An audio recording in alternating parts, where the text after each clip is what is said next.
guys, so I am here to talk about Paradise-1 by David Wellington. So this is another ARC that I managed to get through because I got the audio ARC for this, and that just makes my life so much easier to be able to listen to it. I just don't have a whole lot of time to just sit and read and have that be my only activity. In audio, I can like multitask while I'm doing it, so it just opens up a whole lot of reading time opportunities that I wouldn't have for physical reading. So anyway, thank you so much for the ARC. That was just such a delight getting that in my email. This is my first David Wellington book. As I understand it now, he's a very well-established author that I'm just now getting into. So I wanted something sci-fi, and I saw The Cracked Visor as like the cover for this, and I thought, okay, this is like a disaster space story, you know, something goes wrong, obviously. So I was in the mood for that, and that is exactly what I got. So yay for that. Meeting expectations is always nice when I get what I wanted out of a book. So this follows a couple different POVs. It is an alien encounter story. Humanity is spacefaring at this point. But we have not met any aliens as of yet until this book. So I guess it's a first contact. I am not as good with the sci-fi subgenres as I am with fantasy, and that's just because I am on Reddit r fantasy a whole lot, and that just helps me delineate different subgenres, and I'm just not on as many sci-fi sites. So I think it's first contact. It's a little darker. It is definitely psychological. So this alien entity can get into your mind, and it works like a virus almost.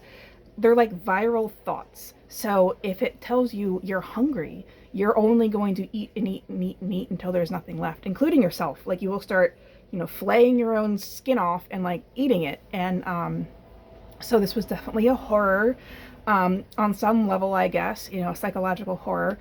So these main characters are trying to navigate their way through a ship of horrors, because it can also infect the AI, and that's terrifying. So on certain ships, like, the AI has turned against the crew, and it turns into a little monster, and like each infection has a different thought it puts into your head. So it could tell you that you're hungry, or that you're only safe in the dark, or, you know, just a singular thought, and then it takes over your head, and then everybody on that ship only has that one thought left by the end of the infection. So what makes things really weird is that when they start making contact with this alien entity, it has a specific interest in one of these POVs and is calling her a pet name that only her mother uses. So it's this weird dynamic, and you don't figure out why until the end. So I really enjoyed all of that. All of that was great. The reason why I didn't give it 5 stars, why I gave it 4, I don't like cliffhanger endings. And this ended, so I'm okay with open endings. I'm okay with some unanswered questions, you know, a series that is to be expected. And apparently this is going to be a series, not a standalone. But I don't like abrupt cliffhanger endings. So I took off points for that. I wasn't totally engaged with the characters. I liked them more as time went on. But the introduction to these two of the characters, was odd to me. They are old lovers. They're being sent on a mission as a trio. There's one other person. So it's kind of like this weird dynamic. And then they also have an AI.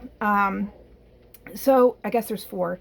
I just didn't like that dynamic. It made things awkward, and I just didn't, I mean, I'm not a romance person, so that aspect of the story did not go over well with me, but that's to be expected. So that's basically my only 2 drawbacks. Everything else I thought was great, and if you are looking for a action-packed horror, psychological fuckery, darker sci-fi story, this could absolutely be for you. So thank you so much for watching, and hopefully if it sounds good, you'll pick it up. The audio is great, so look for that too. Thank you.